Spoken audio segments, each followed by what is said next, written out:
संस्कृत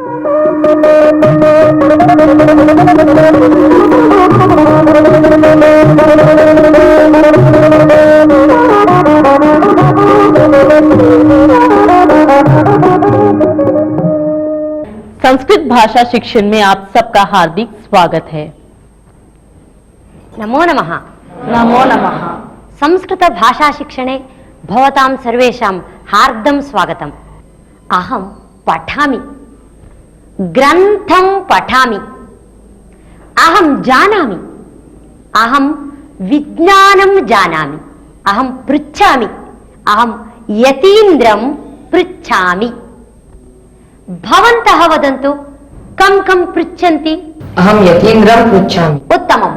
अहं सुहासं पृच्छामि। अहं नकुलं पृच्छामि। भवती वदतु। अहं स्वातिं पृच्छामि। अहं रञ्जितां पृच्छामि। वयम् इदानीम् एकम् अभ्यासं कुर्मः। उदाहरणं वदामि। रामः अनन्तं पृच्छति। रामः अनन्तं पृच्छति। बाणचिह्नम् अस्ति।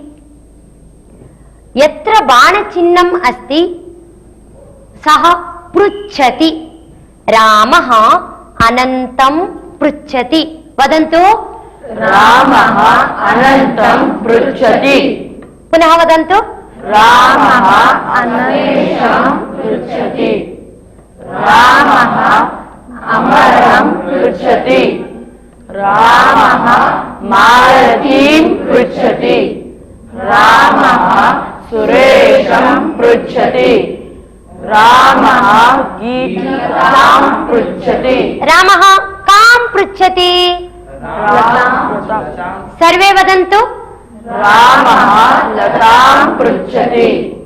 रामः रमेशं पृच्छति। रामः रमेशं पृच्छति। उत्तमम्। अनन्तः लतां पृच्छति। लता रमेशं पृच्छति। भारती रमेशं पृच्छति। भारती अमरं पृच्छति। अमरः मालतीं पृच्छति। मालती सुरेशं पृच्छति। गीता सुरेशं पृच्छति। गीता अनन्तं पृच्छति। उत्तम। पृच्छति, पठति, लिखति इत्यादि क्रियापदों के पूर्व में द्वितीया विभक्ति का प्रयोग होता है। अहं गृहतः आगच्छामि। गृहतः आगच्छामि। गृहं गृहतः। अहं विदेशतः आगच्छामि। विदेशः विदेशतः। विद्यालयः विद्यालयतः। आपणः आपणतः। वित्तकोशः वित्तकोशतः। मार्गः मार्गतः। कार्यालयः कार्यालयतः। हिमालयः हिमालयतः। वृक्षः वृक्षतः। वाटिका वाटिकातः। सञ्चिका सञ्चिकातः। स्थालिका स्थालिकातः। नदी नदीतः। लेखनी लेखनीतः। कूपी कूपीतः। मंदिरं मंदिरतः। पुष्पं पुष्पतः। समीचीनम्। पेटिका पेटिका अस्ति। एषा का? पेटिका। उपनेत्रम् अस्ति। अहं पेटिकातः उपनेत्रं स्वीकरोमि। पेटिकातः उपनेत्रं स्वीकरोमि। कूप्यां जलमस्ति। कूप्यां किम् अस्ति? कूप्यां जलमस्ति। चषकः अस्ति। अहं कूपीतः जलं स्वीकरोमि। कूपीतः जलं स्वीकरोमि।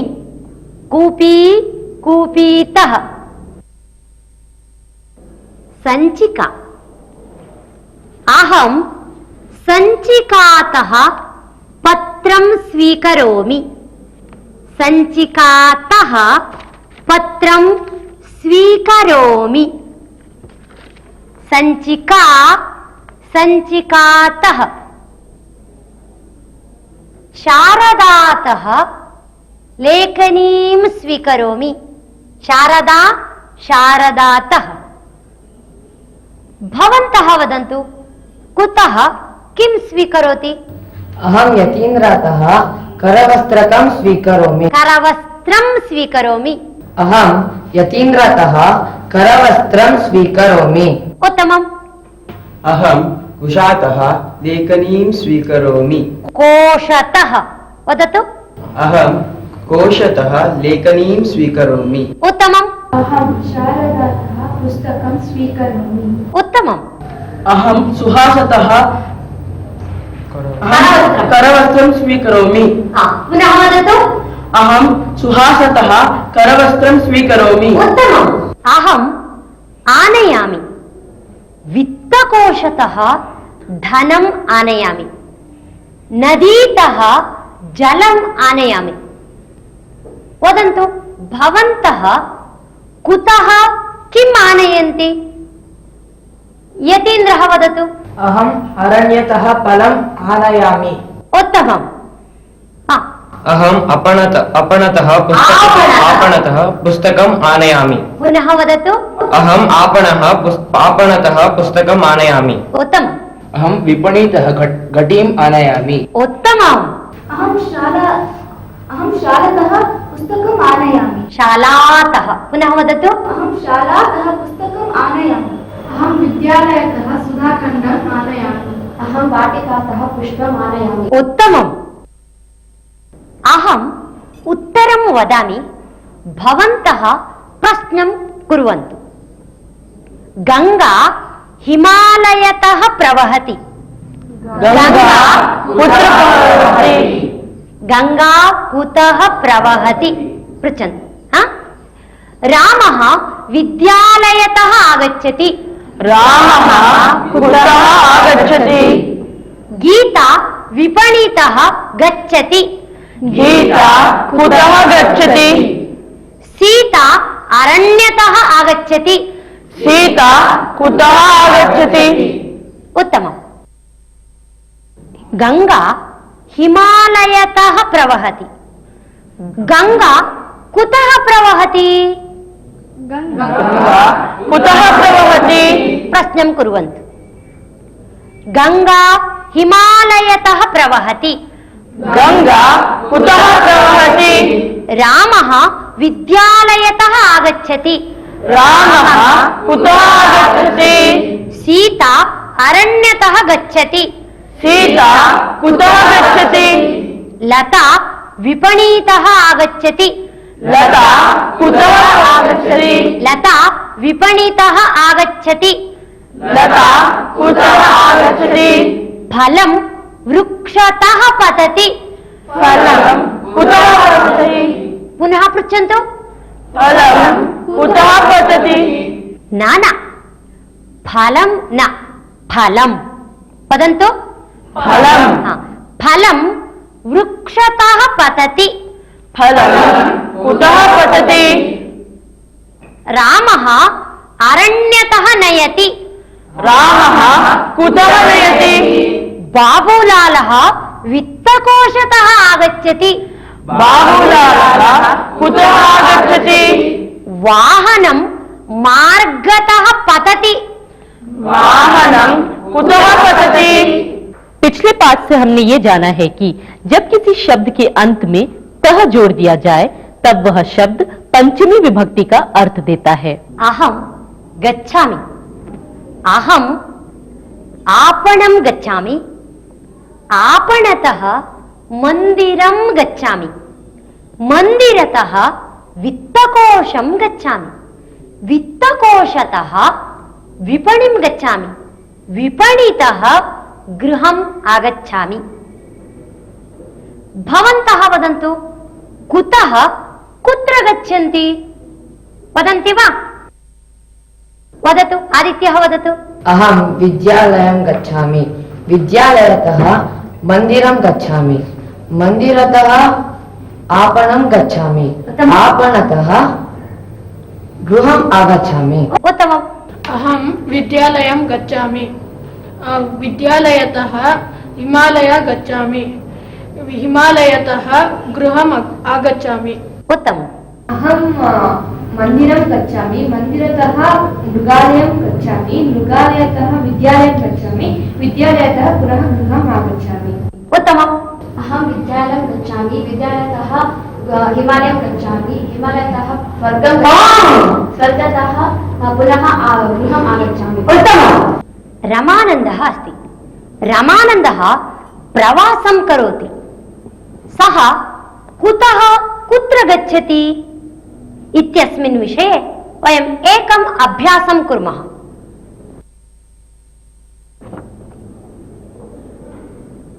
रमानन्दः लखनौ गच्छति रमानन्दः कुत्र गच्छति रमानन्दः लखनौ गच्छति लखनौतः नागपुरं गच्छति नागपुरतः बेङ्गलूरु गच्छति बेङ्गलूरुतः चेन्नै गच्छति चेन्नैतः रामेश्वरं गच्छति रामेश्वरतः अहमदाबादं गच्छति अहमदाबादं गच्छति वदन्तु अहमदाबादं गच्छति अहमदाबादतः लखनौ गच्छति उत्तमम्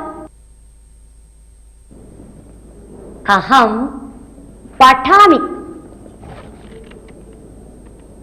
अहं ज्ञानार्थं पठामि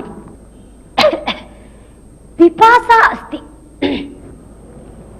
अहं जलं पिबामि पिपासा निवारणार्थं जलं पिबामि आनन्दार्थं नृत्यं करोमि शान्त्यर्थं ध्यानं करोमि अहं ज्ञानार्थं रामायणं पठामि भवान् ज्ञानार्थं किं पठति अहं ज्ञानार्थं रामायणं पठामि उत्तमम् अहम् आनन्दार्थं गीतं गायामि भवान् आनन्दार्थं किं करोति अहम् आनन्दार्थं नृत्यं करोमि उत्तमम् शारदा वदतु आनन्दार्थं किं करोति अहम् आनन्दार्थं पश्यामि आनन्दार्थं पठति आनन्दार्थं क्रीडति आनन्दार्थं क्रीडति अहं पठनार्थं ग्रन्थालयं गच्छामि पठनार्थं ग्रन्थालयं गच्छामि पठनार्थं कुत्र कुत्र गच्छति अहं पठनार्थं न प्रमोदः वदतु पठनार्थं शालां गच्छामि पठनार्थं ग्रन्थालयं गच्छति उत्तमम् पठनार्थं विद्यालयं गच्छामि औषधार्थं औषधालयं गच्छति रमेशः पठनार्थं विद्यालयं गच्छति पठनार्थं किमर्थं विद्यालयं गच्छति सर्वे वदन्तु रमेशः पठनार्थं विद्यालयं गच्छति किमर्थं विद्यालयं गच्छति पठनार्थं विद्यालयं गच्छति पुनः वदन्तु रमेशः पठनार्थं विद्यालयं गच्छति उत्तमम् रमेशः पठनार्थं विद्यालयं गच्छति अहम् उत्तरं वदामि भवन्तः प्रश्नं वदन्तु राधाकृष्णः विद्यालयं गच्छति राधाकृष्णः पठनार्थं विद्यालयं गच्छति राधाकृष्णः किमर्थं विद्यालयं गच्छति राधाकृष्णः किमर्थं विद्यालयं गच्छति पुनः वदन्तु राधाकृष्णः किमर्थं विद्यालयं गच्छति सीता पठनार्थं ग्रन्थालयं गच्छति सीता किमर्थं ग्रन्थालयं गच्छति रामः ध्यानार्थं मन्दिरं गच्छति रामः किमर्थं मन्दिरं गच्छति? आनन्दार्थं दूरदर्शनं पश्यति। आनन्दार्थं किमर्थं पश्यति? आनन्दार्थं किमर्थं गच्छति वा? न किमर्थं दूरदर्शनं पश्यति? किमर्थं दूरदर्शनं पश्यति? वदन्तु। किमर्थं दूरदर्शनं पश्यति? आनन्दार्थं दूरदर्शनं पश्यति। किमर्थं दूरदर्शनं पश्यति? औषधार्थं चिकित्सालयं गच्छति। किमर्थं चिकित्सालयः गच्छति? फलार्थम् उद्यानं गच्छति। किमर्थम् उद्यानं गच्छति? भोजनार्थम् उपाहारमन्दिरं गच्छति। किमर्थम् उपाहारमन्दिरं गच्छति? पठनार्थं सखीगृहं गच्छति। किमर्थं सखीगृहं गच्छति? आनंद के लिए, शांति के लिए, संतोष के लिए इन सबों का प्रश्न किमर्थम शब्द से कर सकते हैं। यतीन्द्रः उत्तिष्ठतु। यतीन्द्रः उत्तिष्ठति। यतीन्द्रः किं करोति? यतीन्द्रः उत्तिष्ठति। आदित्यः उत्तिष्ठतु। यतीन्द्रः उत्तिष्ठति। आदित्यः अपि उत्तिष्ठति। यतीन्द्रः उत्तिष्ठति। आदित्यः अपि उत्तिष्ठति। आदित्यः उपविशतु।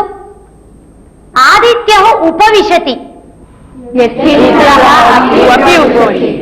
यत् आदित्यः उपविशति, यतीन्द्रः अपि उपविशति। श्रीनिके लिखतु।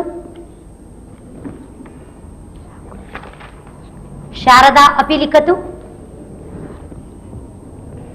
श्रीनिका लिखति, शारदा अपि लिखति। श्रीनिका लिखति, शारदा अपि लिखति। नाटकं पश्यति, चित्रम् अपि पश्यति। नाटकं पश्यति, चित्रम् अपि पश्यति। अहं वाक्यद्वयं वदामि। रामः गच्छति, कृष्णः गच्छति। भवन्तः वदन्तु। रामः गच्छति, कृष्णः अपि गच्छति। वदन्ति वा? रामः गच्छति, कृष्णः गच्छति। रामः गच्छति, कृष्णः अपि गच्छति। रमेशः उपविशति, कृष्णः उपविशति। रमेशः उपविशति, कृष्णः अपि उपविशति। मैं हिंदी जानती हूँ, संस्कृत भी जानती हूँ। यहाँ भी शब्द के स्थान पर अपि शब्द का प्रयोग किया गया है। यतीन्द्र उत्तिष्ठतु। आगच्छतु। अस्तु आगच्छामि।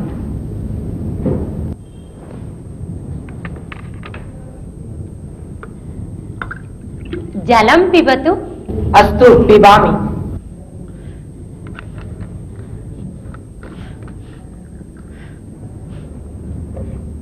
गच्छतु। अस्तु गच्छामि। भवान् गायति वा? अस्तु गायतु। पठति संस्कृतं। मास्तु मास्तु मास्तु मास्तु मास्तु। अहं ताडयामि। अस्तु ताडयतु। वदतु। अस्तु अस्तु अस्तु अस्तु। देवः प्रत्यक्षः भवति। सः भवान् पृच्छति अथवा भवती पृच्छति, विद्यां ददातु, धनं ददातु। देवः किं वदति? तथास्तु। किं वदति? तथास्तु। अस्तु शब्द का प्रयोग हम स्वीकारात्मक अर्थ में करते हैं, जैसे अस्तु आगच्छामि। अस्तु पिबामि। वयम् इदानीम् एकं सुभाषितं शृणुमः। षट्दोषा पुरुषेणेह हातव्या भूतिमिच्छता, निद्रा तन्द्रा भयं क्रोधः आलस्यं दीर्घसूत्रता। षड्दोषाः पुरुषेणेह हातव्या भूतिमिच्छता, निद्रा तन्द्रा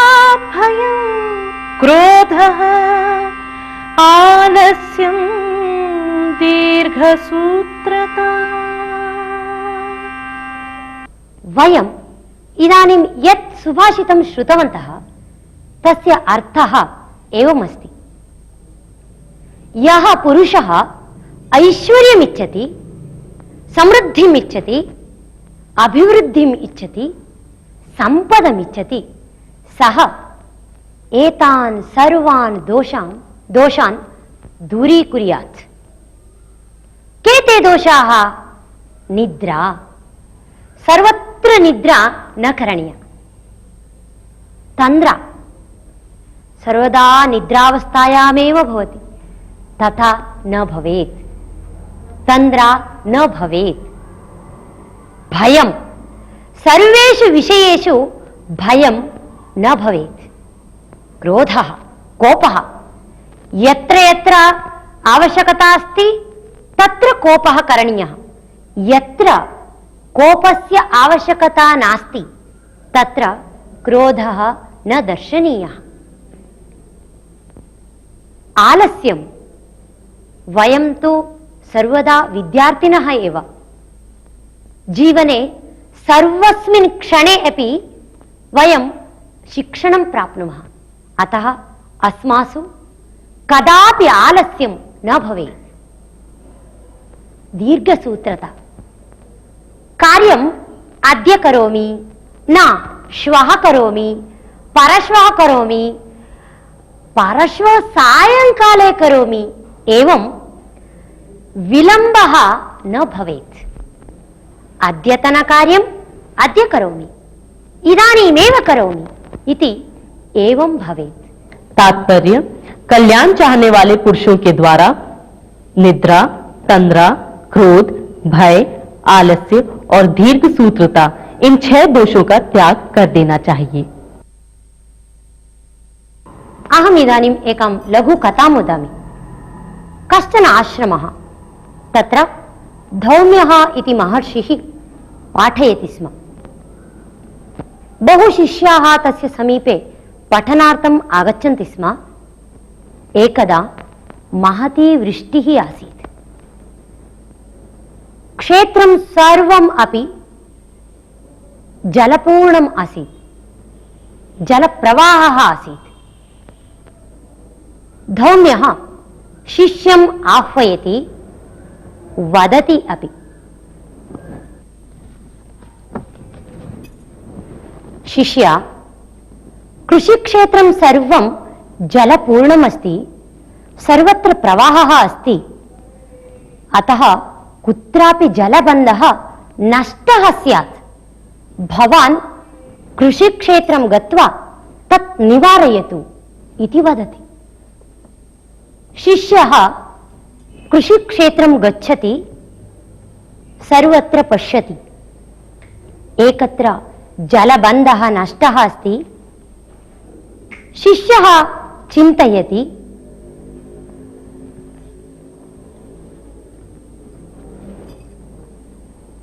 यत्र जलबन्धः नष्टः अस्ति तत्र मृत्तिकां स्थापयति, किन्तु जलप्रवाहः अधिकः अस्ति इति कारणतः तत् न तिष्ठति। बहु जलं तत्र गच्छति। अतः शिष्यः चिन्तयति, किं करोमि? एवं करोमि इति चिन्तयति। स्वस्य शरीरमेव तत्र स्थापयति, स्वशिरः स्थापयति, जलबन्धं सम्यक् करोति।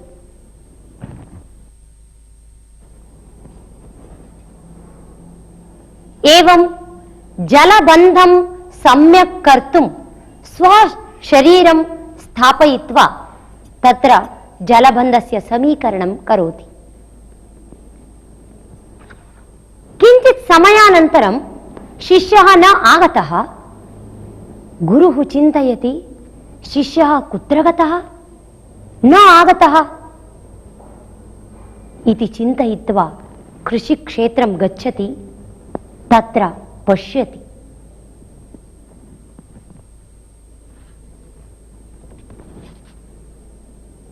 शिष्यः जलबन्धे स्वशरीरं स्थापयित्वा शयनं कृतवान् अस्ति।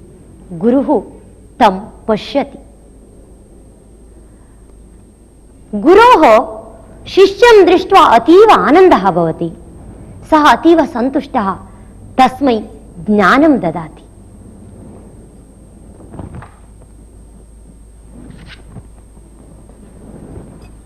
सन्तोषेण तम् आलिङ्गति च।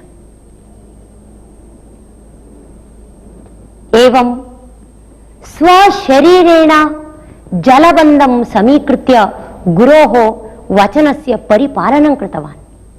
कर्तव्यं सम्यक् रीत्या समापितवान्। सः एव शिष्यः अस्ति आरुणिः इति। तस्य उद्दालकः इति अपरं नामधेयम् अस्ति। अहो शिष्यस्य कर्तव्यपरता। कथायाः अर्थः ज्ञातः किल? धन्यवादः। नमो नमः।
Thank you.